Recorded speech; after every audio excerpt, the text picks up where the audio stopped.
በዛሬው ቪዲዮ እንግዲህ ስለ ውል ህግ አንዳንድ ጉዳዮችንና መሰረተ ሐሳቦችን እያነሳን የምንወያይ ይሆናል። በዚህ ቪዲዮ እንግዲህ ከፍተኛ የሆነ የህግ ዕውቀት እንደምትታገኙበት ምንም ጥርጥር የለኝም። ቪዲዮውን እስከ መጨረሻው ማየታችሁን እንዳትረሱ። በዛሬው ቪዲዮ ምን አይነት ጉዳዮችን እናያለን የምትሉኝ ከሆነ እንግዲህ በዛሬው ቪዲዮ 3 ጉዳዮችን እናያለን። በመጀመሪያ ደረጃ የውል ህግ ለምን ያስፈልጋል የሚለውን ጉዳይ እንመለከታለን። በሁለተኛ ደረጃ ደግሞ ውል ማለት ራሱ ቃሉ ወይም ደግሞ ተርሙ ምን ማለት ነው የሚለውንም እንዳስሰዋለን ማለት ነው ከፍትሐ ብሔር ህጋችን አንፃር። በሶስተኛ ደረጃና በመጨረሻ ላይ ደግሞ እንግዲህ አንድ ውል በህግ የጸና ተፈጻሚነት ወይም ደግሞ ውጤት እንዲኖረው መሟላት ያለባቸው መሰረታዊ መስፈርቶች ምንድናቸው የሚለውንም ጉዳይ ሁሉንም በዛሬው ቪዲዮ የምንነጋገርባቸው ይሆናል ማለት ነው። እንግዲህ የዛሬው ቪዲዮ ምን አይነት ጠቀሜታን ያስገኘናል የምትሉኝ ከሆነ በህግ ሙያ ላይ ተሰማርታችሁ የምትገኙ ወይም ደግሞ የህግ ተማሪዎች ከሆናችሁ እንግዲህ አካዳሚካሊ ከፍተኛ የሆነ ጥቅም ልታገኙበት ትችላላችሁ። ከዛም በተጨማሪ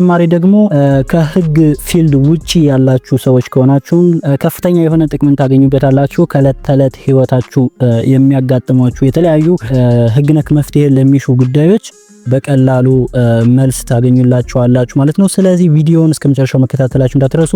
ቻናሉን ሰብስክራይብ ያላደረጋችሁ የህግ መረጃ የምናገኝበት ቻናል በመሆኑ ሰብስክራይብ በማድረግ ቤተሰብ መሆን ትችላላችሁ። እንግዲህ የውል ህግ ለምን ያስፈልገናል የሚለውን ጉዳይ በመጀመሪያ ደረጃ እንመልከተው። እናንተ እንግዲህ በቀን ተቀን ውሏችሁ በቀን ተቀን ኖሯችሁ በተለያዩ አጋጣሚዎች ማለት እንኳን እጅግ በጣም ያስቸግራል። ሁል ጊዜ ብንለው የተሻለ ይሆናል ማለት ነው።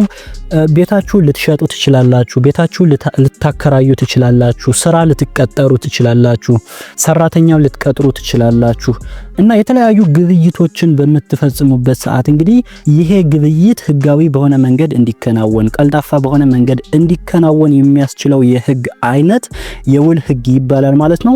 ውልን በተመለከተ ገበርን የሚያደርግልን ህግ እንግዲህ የውል ህግ በጠቅላላው ብሎ በፍትሐ ብሔር ህጉ ያስቀመጠው የህግ ዘርፍ ነው ማለት ነው። እንግዲህ እንበልና ለምሳሌ አንድ ጉዳይ አጋጠማችሁ እንበል። ቤታችሁን ለመሸጥ ፈልጋችሁ ከአንድ ሰው ጋር ውል ውስጥ ትገባላችሁ። ያም ሰው እንግዲህ ቤታችሁን ሊገዛው ፈልጓል ማለት ነው። እንግዲህ ውሉን ከተስማምታችሁ ከተዋዋላችሁ በኋላ ውሉን ከሰራችሁት ካቋቋማችሁት በኋላ ይህ ግለሰብ ተዋዋይ ወገኑ ማለት ነው ያንን ውል ማፍረስ ሊፈልግ ይችላል። ታዲያ አልተመቸኝም፣ ብዙም ዋጋው ከፍ ብሎብኛል፣ ዝቅተኛ የሆነ ዋጋ አግኝቻለሁ፣ ስለዚህ ውሉ እንዲፈርስ ፈልጋለሁ፣ እንዲቀር ፈልጋለሁ ማለት ይችላል ወይ ብንል እንግዲህ እዚህ ላይ አይችልም ነው የሚሆነው መልሱ ማለት ነው።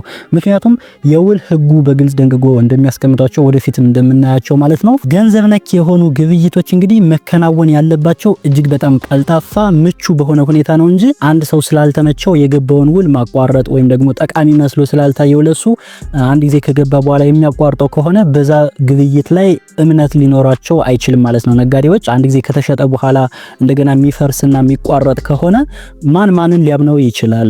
ማንን አምኖ ወደ ግብይት ውስጥ ሊገባ ይችላል? ስለዚህ የውል ህግ የውሉን ግዴታውን እንዲፈጽም ያስገድደዋል ማለት ነው። ለምሳሌ አንድ ሰው ቀደም ብዬ እንደነገርኳችሁ በምሳሌው ላይ አንድ ሰው ቤቱን ለመግዛት ከተስማማ ውል ውስጥ ከገባ ውሉን ካቋቋመ በኋላ በቀጥታ መከፈል ያለበትን ገንዘብ ከፍሎ ያንን ቤት መውሰድ ነው ያለበት እንጂ ወደ ኋላ ማለት አይችልም ማለት ነው። ስለዚህ አንድ ውል ለምን ያስፈልጋል የሚለውን ጉዳይ እንግዲህ በባጭሩ ለመመለስ ሞክረናል ማለት ነው። በሁለተኛ ደረጃ ደግሞ ውል ማለት ምን ማለት ነው የሚለውን ከፍትሐ ብሔር ህጉ በአንቀጽ 1675 ላይ በግልጽ እንደተቀመጠው መረዳት እንችላለን ማለት ነው። አንድ ውል ማለት እንግዲህ ሁለትና ከዛ በላይ በሆኑ ሰዎች መካከል የሚደረግ ስምምነት ሲሆን በዚህ ስምምነታቸው ገንዘብ ነክ በሆነ ጉዳያቸው ላይ መብቶችን የሚያቋቁሙበት፣ በተቋቋመ መብት ላይ ለውጥ የሚያደርጉበት ወይም ደግሞ ኦልሬዲ የተቋቋመውን መብታቸውን የሚያስቀሩበት የህግ አግባብ ነው ማለት ነው። ስለዚህ አንድ 3 ነገሮችን ኤሌመንቶችን ነው እዚህ ላይ ማውጣት የሚጠበቅብን ማለት ነው። እነዚህም ጉዳዮች እንግዲህ ምን ናቸው? አንደኛ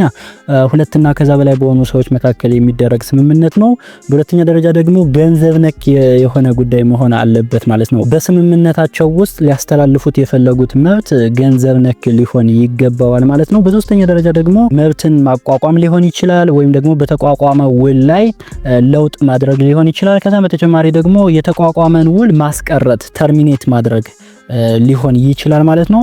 ስለዚህ እንደዚህ አይነት ጉዳዮችን እንደዚህ አይነት ስራዎችን የምናከናውንበት ወይም ደግሞ እንደዚህ አይነት ስራዎች በምንሰራበት ሰዓት የሚቆጣጠርልን ገበርን የሚያደርግልን ህግ የውል ህግ ይባላል ማለት ነው። እንግዲህ በመጨረሻ ደረጃ ደግሞ ማየት ያለብን ወሳኝ የሆነ የውል ህግ መሰረታዊ የሆነ ጽንሰ ሐሳብ ምንድነው ካላችሁ እንግዲህ አንድ ውል በህግ የጸና ተፈጻሚነትና ውጤት እንዲኖረው መሟላት ያለባቸው መሰረታዊ መስፈርቶች ምንድናቸው የሚለው ነው ማለት ነው። ይህም ጉዳይ እንግዲህ በፍትሐ ብሔር ህጉ በአንቀጽ 1678 ላይ በግልጽ ተደንግጎ ተቀምጧል። ስለዚህ የፍትሐ ብሔር ህጉን ማየት በቂ ነው ማለት ነው። ከመስፈርቶቹ መካከል እንግዲህ በመጀመሪያ ደረጃ ላይ የተቀመጠው ምንድነው ችሎታ ባላቸው ብቁ በሆኑ ሰዎች መደረግ እንዳለበት ነው ማለት ነው። በህግ ቋንቋ እንግዲህ አንድ ሰው ችሎታ አለው ልንለው የምንችለው ምንድነው በመጀመሪያ ደረጃ ቻይልድ መሆን የለበትም፣ ህፃን መሆን የለበትም። ህፃን ማለት እንግዲህ ከ18 ዓመት በታች የሆነ ሰው ነው ማለት ነው። አንድ ሰው ወደ ውል ውስጥ ለመግባት ከ18 ዓመት በላይ መሆን አለበት። ከዛ በተጨማሪ ደግሞ ሰውየው ወይም ደግሞ ተዋዋይ ወገኑ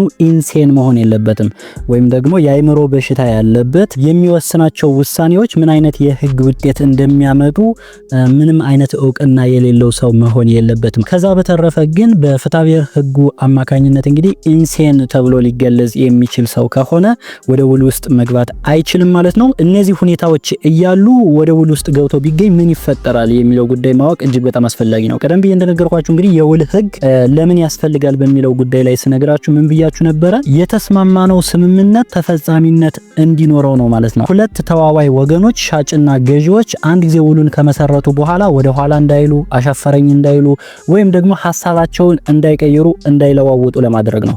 ስለዚህ ተፈጻሚነት ይኖረዋል ማለት ነው። በትክክል እስከተሰራ ድረስ በትክክል እስከተቋቋመ ድረስ ተፈጻሚነት ይኖረዋል። ነገር ግን ከዚህ ላይ የእድሜ ችግር ካለበት ከህፃን ጋር ከሆነ የተዋዋላችሁት ወይም ደግሞ ከአይምሮ ታማሚ ሰው ከሆነ ሰው ጋር ከሆነ የተዋዋላችሁት ውላችሁ በህግ ተቀባይነት አይኖረውም ማለት ነው። በሁለተኛ ደረጃ ደግሞ የተቀመጠው እንግዲህ ሙሉ በሙሉ ነፃ የሆነ ፈቃድ መስጠቱ ነው ማለት ነው። ይህ ማለት ምን ማለት ነው? ያ ሰውዬ ወደዛ ውል ውስጥ የገባው ተጭበርብሮ መሆን የለበትም ወይም ደግሞ ተሳስቶ በሚስቴክ ምክንያት መሆን የለበትም። በሶስተኛ ደረጃ ደግሞ ፍራውድም አጭበርብሮት ያኛው ተዋዋይ ወገን አጭበርብሮትም ሊሆን አይገባም።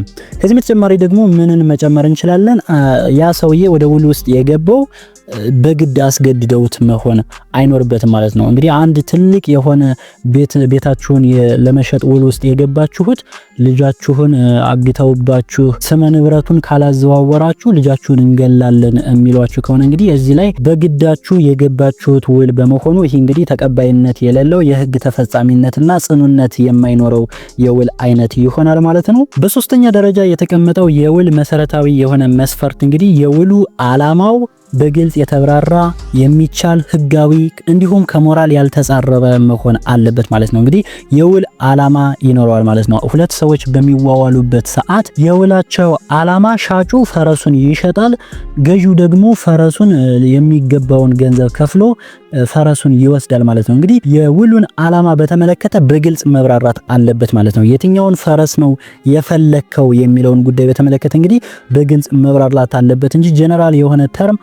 አብዛኛውን ጊዜ በህግ ተቀባይነት አይኖረውም ማለት ነው። ከዛም በተጨማሪ ደግሞ የውላቸው ዓላማ ወይም ደግሞ የውላቸው ግዴታ የተዋዋይ ወገኖች ግዴታ ማለት ነው የሚቻል መሆን አለበት። የሚቻል መሆን አለበት ስንል እንግዲህ በተለያየ ፎርም ልንገልጸው እንችላለን ማለት ነው። ወደፊት እንግዲህ በተለያዩ ቪዲዮዎች የምናብራራቸው ቢሆንም ለምሳሌ ከሁለት ተዋዋይ ወገኖች መካከል አንዱ ወደ ማርስ እንዲሄድ ከሆነ ያለበት ግዴታ ያኛው ሰው ደግሞ 100 ሚሊዮን ብር ሊሰጠው ተስማምቶ ሊሆን ይችላል ማለት ነው። እንግዲህ ሁላችንም እንደምናውቀውና እንደምንገነዘበው አንድ ሰው ብድግ ብሎ ወይም ደግሞ ኢትዮጵያ ውስጥ ያለ ሰው ወደ ማርስ መሄድ አይችልም ማለት ነው። ስለዚህ እንደዚህ አይነት ውል የውል ዓላማው የሚቻል ባለመሆኑ ተፈጻሚነት አይኖረውም ማለት ነው። ከዛ በተጨማሪ እንግዲህ ህጋዊ መሆን አለበት። አንድ ውል ተፈጻሚነት እንዲኖረው ከተፈለገ ህግን የተጻረረ ውል መሆን የለበትም። ህጋዊነትን በተመለከተ እንግዲህ አንድ ምሳሌ መስጠት እንችላለን። እንግዲህ ሁለት ተዋዋይ ወገኖች የሆነ ስምምነት ላይ ሊደርሱ ይችላሉ። በዚህ ስምምነታቸው ላይ እንግዲህ አንዱ ተዋዋይ ወገን ሰው እንዲገልለት ሊቀጥረው ይችላል ማለት ነው። ያንን የሚፈልገውን ሰው ከገደለለት በኋላ ገንዘቡን በአግባቡ ይከፍለዋል። በእንደዚህ አይነት ውል ውስጥ እንግዲህ ገብተው ቢገኙ እነዚህ ተዋዋይ ወገኖች ውላቸው በህግ የጸና አይሆንም ማለት ነው። ከዛም በተጨማሪ እንግዲህ ከሞራል የተጻረረ መሆን እንደሌለበት ህጉ ያስረዳል ማለት ነው። ይህ ማለት ነው አንድ ውል ወይም ደግሞ የውሉ ዓላማ ከሞራሊቲ የተጻረረ መሆን የለበትም ስንል ምን ማለት ነው? አንድ ሰው እንግዲህ ወደ ሆነች ሴተኛ አዳሪ ሄዶ ሩካቤ ስጋ አብራው እንድትፈጽም ቢያደርግና ክፍያን ደግሞ አልከፍላት ቢል ይህንን ጉዳይ እንግዲህ በህግ ማስፈጸም ትችላለች ወይ? ያቺ ሴተኛ ዳሪዋ ይህ ሰው ክፍያዬን አልከፈለም የሚፈልገውን ነገር ተጠቅሞ ነገር ግን እሱ ግዴታውን አልተወጣም ብትል በህግ ተቀባይነት ታገኛለች ወይ የሚል ጥያቄ ያስነሳል ማለት ነው። ከህጉ አንፃር እንግዲህ ከሞራል የተጻረረ ድርጊት ስለሆነ በህጉ ዘንድ ተቀባይነት አይኖረውም ማለት ነው። ምክንያቱም ኢሞራል ስለሆነ ፕሮስቲቲዩሽን ወይም ደግሞ ሴተኛ ዳሪነት ኢሞራል እስከሆነ ድረስ ህጉ ሳፖርት አያደርገውም ማለት ነው። በመጨረሻ እንግዲህ አንድ ውል በህግ የጸና ተፈጻሚነትና ውጤት እንዲኖረው መሟላት ካለባቸው መስፈርቶች መካከል ፎርም ነው ማለት ነው። በምን አይነት ቅርጽ ነው የሚዘጋጀው? በጽሁፍ ነው ወይስ ደግሞ በቃል ነው የሚለውን ጉዳይ በቀጣይ ቪዲዮ የምነግራችሁ ይሆናል። እስካሁን ሰብስክራይብ ያላደረጋችሁ ሰብስክራይብ በማድረግ ይህንን አይነት መሰል የህግ መረጃ እንዲደርሳችሁ ማድረግ ትችላላችሁ። እስከሚቀጥለው ጊዜ ሰላም ሁኑ።